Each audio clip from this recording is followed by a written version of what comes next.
In the bustling city of Miami, I found myself working as a security guard at a modest motel in my late 20s. While the pay was decent, the regular shifts and constant staffing issues made each day a daunting challenge. One fateful night, during a late shift that had grown eerily quiet, the ringing of the phone at the front desk shattered the silence. The voice on the other end was shaky, barely audible, as a caller claimed that something suspicious was unfolding in one of the motel rooms. Genuine distress threaded through their words, and despite the unease settling in my gut, I knew I had to investigate. With a mixture of curiosity and trepidation, I ventured down the dimly illuminated hallway. The usual hum of activity had been replaced by an unsettling hush. As my footsteps echoed, I knocked on the door of the room in question, announcing myself as a motel security.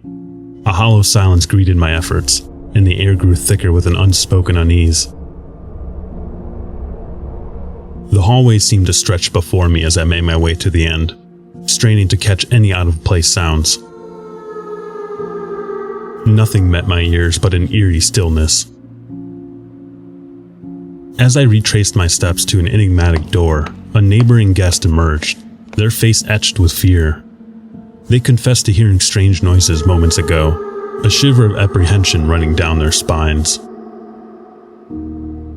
Their words resonating with my own growing anxiety. Calling the front desk for support, I requested that they reach out to the room once more. The line remained ominously silent. Inexplicably, the front desk relayed that the room wasn't even registered for that night, a revelation that sent shivers down my spine. With my key, I entered the supposedly vacant room. The interior was pristine, devoid of any signs of disturbance. My eyes landed on a innocuous telephone that had issued the distress call.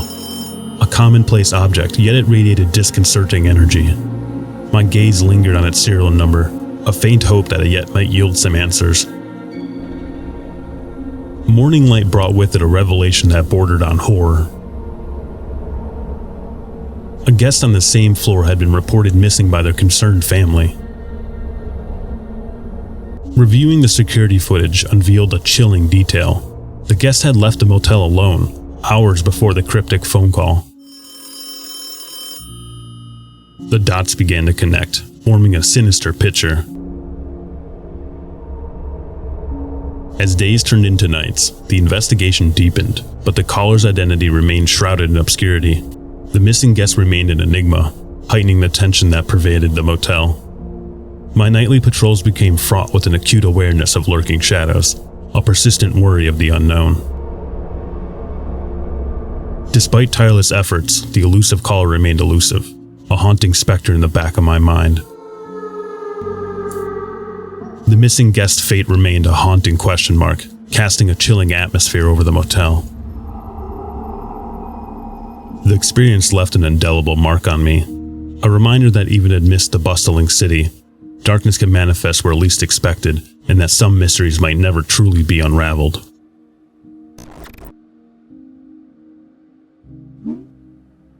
During an exhilarating business trip last year, Tokyo's captivating lure drew me in. Little did I suspect that the quaint motel I'd choose would soon plunge me into a heart-pounding nightmare. As I stepped into the lobby, the unassuming exterior seemed welcoming, but beneath the surface lay a terror beyond imagination. The motel's modest charm morphed into an unsettling atmosphere, casting doubt on the safety of my own room. What unfolded next would forever alter my perception of business travel, revealing the lurking perils concealed behind locked doors. The room key jingled as I rode the elevator to the top floor. The dimly lit hallway stretched ahead, and my footsteps echoed through the silence. After a long day of travel, the solitude was a momentary respite. Unlocking my room, I stepped inside, setting my bags down by the door. I admired the unpretentious decor before me. Unexpectedly, the door of the neighboring room creaked open, revealing a man with a warm smile. He greeted me with genuine camaraderie, introducing himself as my temporary neighbor.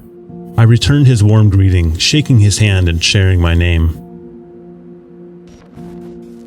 With a nod, I closed my door, intending to unwind. The allure of the soft bed beckoned and I turned on the TV for a dose of news. The hour was late, and I yearned to rest for the recharge for the impending day. A quick shower was meant to wash away the travel grime, but as the water flowed, the tranquility was shattered by a distinct sound. The click of a lock unlocking. Panic surged as I realized it was too late for housekeeping. I wrapped myself in a towel, every nerve on edge. The following silence was broken by the creak of the neighboring room's door opening, and a faint footsteps passing my threshold. It was as if the stranger sensed my presence, retreating just in time.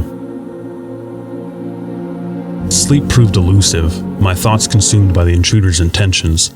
I ensured the door was double locked, but the unease persisted, casting a shadow over my thoughts.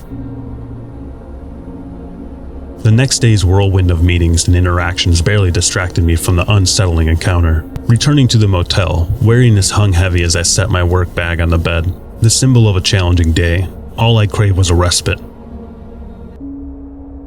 Stepping into the shower, steam enveloped me, and I hoped for a moment of relief. Yet the familiar sound echoed once more. Panic surged as a new realization dawned. Someone was trying to unlock my door. Adrenaline fueled my actions as I silently stepped out, casting about for something to defend myself with. Pants were hastily donned, and I stood on edge, senses alert. The intruder's arrival was imminent. I locked myself in the bathroom, my ear pressed against the door. The intruder's evasive persistence sent shivers down my spine as they rifled through my belongings. The invasion was personal, and I felt powerless. In the chaos, realization hit. My phone was out of reach. Frantically, I donned my pants and began banging on the bathroom door, yelling at the top of my lungs. The footsteps receded, and hope stirred. Were they retreating? My phone was retrieved, and I dialed emergency services, my fingers trembling. Another call to the front desk followed, the words spilling out as I recounted the harrowing ordeal. The police were en route, but the intruder vanished without a trace. Hours later, they found him in his car, but his intentions remained unproven, leaving me uneasy and haunted by what could have transpired. My Tokyo business trip now stands as a testament to vigilance and swift action. A cozy motel became a battleground of terror, forever etching a cautionary tale of swift thinking in a place once thought safe.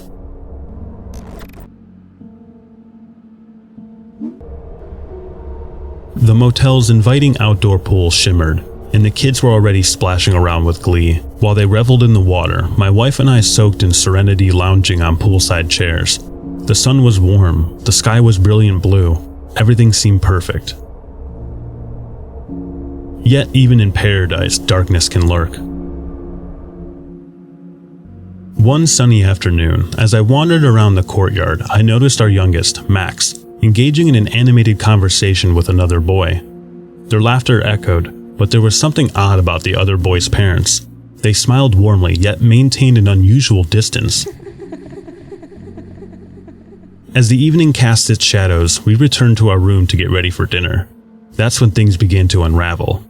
Max struggled with the key to unlock the door, and a faint whispers reached my ears from the other side. My heart raced, and I flung the door open, ready to confront an intruder. To my surprise, the hallway stretched out before me, completely devoid of anyone. A knot of unease settled in my stomach. I reported the bizarre occurrence to the motel's front desk, hoping for answers, but their assurances provided little comfort, as they had no leads or explanations. Night brought no solace, sleep eluded me. The thought of an unknown threat hovering near my family fueled my restlessness. Determined to safeguard them, I resolved to remain vigilant. The following night plunged us further into a chilling ordeal. Max woke me, his face a mask of terror. He swore he heard faint whispers outside the door.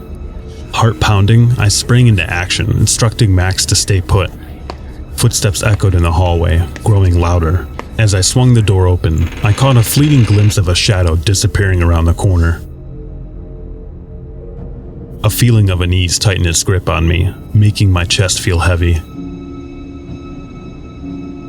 The feeling of being hunted grew stronger, a sense that something malevolent was lurking in the shadows. This time, the motel's security and manager joined the investigation. However, with no tangible evidence or descriptions of the whispering presence, progress remained elusive. As unease turned to fear, we made the gut-wrenching decision to abandon our idyllic motel and seek refuge in a larger hotel for the remainder of our vacation. The true unknown threat had shattered our sense of security, leaving us scared and wary.